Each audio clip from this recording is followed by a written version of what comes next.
பிரியமானவர்களே, இயேசு கிறிஸ்துவின் பரிசுத்தமுள்ள நாமத்தில் மீண்டும் உங்களுக்கு என் அன்பின் வாழ்த்துக்கள். தேவனுடைய கிருபை, அவருடைய தயவு, அவருடைய இரக்கம் ஒவ்வொரு நாளும் நம் அனைவரையும் தாங்கி நடத்தி வருகிறது. 40 நாட்கள் 40 கேள்விகள். நம்மிடத்தில் ஆண்டவர் எதிர்பார்ப்பது என்ன என்ற தலையங்கத்தில் ஆண்டவராகிய இயேசு 4 சுவிசேஷங்களில் அவ்வப்போது எழுப்பின சில கேள்விகளை நம்ம இந்த 40 நாட்களும் தியானிக்க வேண்டும் என்ற ஒரு பாரத்தோடும் நடத்துதலோடும் நம்ம மார்ச் 5ஆம் தேதியிலிருந்து தொடர்ந்து தியானித்து வருகிறோம். இந்திய நேரப்படி காலை 6 மணிக்கு. இன்றைக்கு உங்களை சந்திப்பது எனக்கு அதிக சந்தோஷம். கர்த்தருடைய பிள்ளைகளே, நான் உங்களிடத்தில் கேட்கிற ஒரு காரியம் என்னென்னா, இன்றைக்கி ஆண்டவர் என்ன கேள்வி எழுப்புகிறார், அந்த கேள்விக்கு நீங்களும் நானும் என்ன பதில் சொல்லணும் என்பதை நம்ம அறிந்து கொள்வது அதிக அவசியம். ஒன்று. இரண்டாவது, நீங்கள் கேட்ட இந்த குறுஞ்செய்தியை நீங்கள் உங்களுடைய நண்பர்கள், உறவினர்கள், சோஷியல் மீடியாவில் இருப்பீர்களேயானால் நீங்கள் அதில் ஒவ்வொருவருக்கும் நீங்கள் ஷேர் பண்ணிடணும், பகிரணும். அப்போ அவர்களும் ஆண்டவருடைய ராஜ்யத்துக்குள்ளே வந்து கர்த்தரால் ஆசீர்வதிக்கப்படுவார்கள். கர்த்தருக்கு மகிமை உண்டாகட்டும். இப்போது வசனத்துக்கு போகலாம்.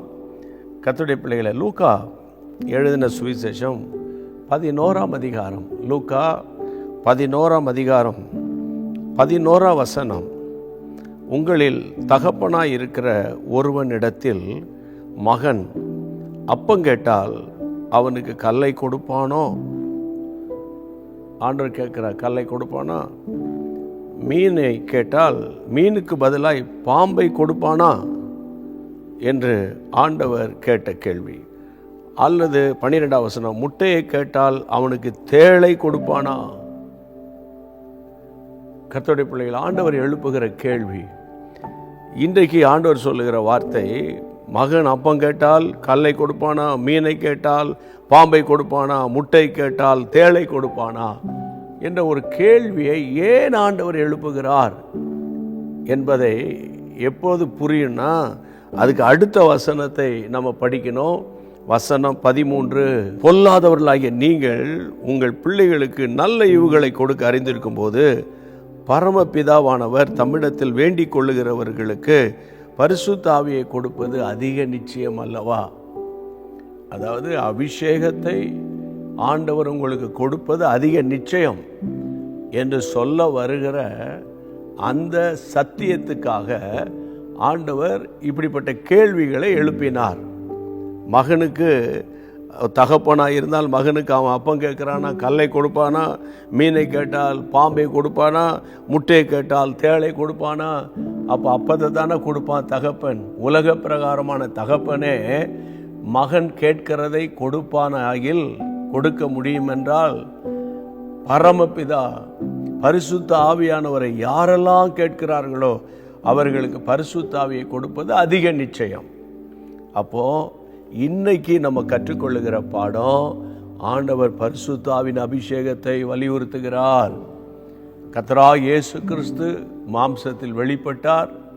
3 வருஷம் சீஷரோடு வாழ்ந்தார், ஜனங்களுக்கு போதித்தார், கர்த்தருடைய ராஜ்யத்தை கட்டினார். அவர் பரலோகத்துக்கு செல்லும்போது ஒரு வாக்குத்தத்தம் சொல்லிட்டு போனார், நான் போவேனையாகில் பரிசுத்த ஆவியை உங்களிடத்தில் அனுப்புவேன். அவர் சொன்னது போல இயேசு ராஜா எடுத்துக்கொள்ளப்பட்ட 50ஆவது நாள் பரிசுத்த ஆவியானவர் இந்த உலகில் ஊற்றப்பட்டார். அதுதான் பெந்தைகோஸ்தே நாள். இந்த சத்தியத்தை கேட்கிற கிறிஸ்தவர்களே, விசுவாசிகளே, நண்பர்களே, நீங்கள் யாராக இருந்தாலும் பரிசுத்த ஆவியானவர் உங்களுக்கு தூரமானவர் அல்ல.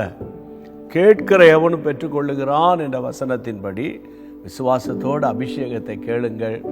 அபிஷேகத்தை பெற்றவர்கள், நாங்கள் என்னைக்கோ அபிஷேகம் பெற்றுட்டோம் என்ற ஒரு திருப்தியில் இருக்காதீங்க. பரிசுத்த ஆவிக்குள்ளாக நிரம்பி ஜெபிக்க ஒப்பு கொடுங்கள். ஆழமான அபிஷேகத்தினுடைய எக்ஸ்பீரியன்ஸ் உங்களுக்கு வரட்டும். அதை நிமித்தம் தேவனுடைய நாமம் உங்களில் மகிமைப்படும். சரியா?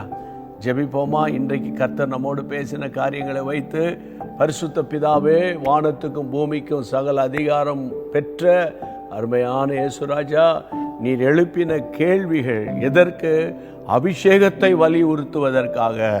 ஆகவே உம்முடைய பிள்ளைகளுக்கு அளவு கடந்த அபிஷேகத்தை கொடுத்து உம்முடைய பிள்ளைகளை கர்த்தர் உயிர்ப்பிக்கணும், அபிஷேகத்தில் வளரணும், அபிஷேகத்தில் நடத்தப்படணும், அபிஷேகத்தில் பெருகணும் என்று உம்முடைய பிள்ளைகளுக்கு நான் மிகுந்த அன்போடு கேட்டுக்கொள்கிறேனப்பா, ஜெபிக்கிறேனப்பா. கர்த்தர் நடத்தும்.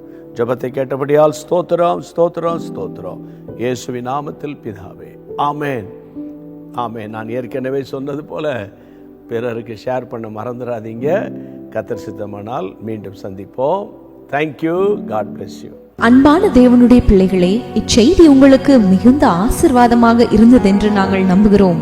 தொடர்ந்து எங்கள் செய்திகளை கேட்டு கர்த்தருக்குள் ஆசீர்வதிக்கப்பட ஜீசஸ் மீட்ஸ் மினிஸ்ட்ரீஸ் என்கிற எங்கள் யூடியூப் சேனலை சப்ஸ்கிரைப் செய்யுங்கள்.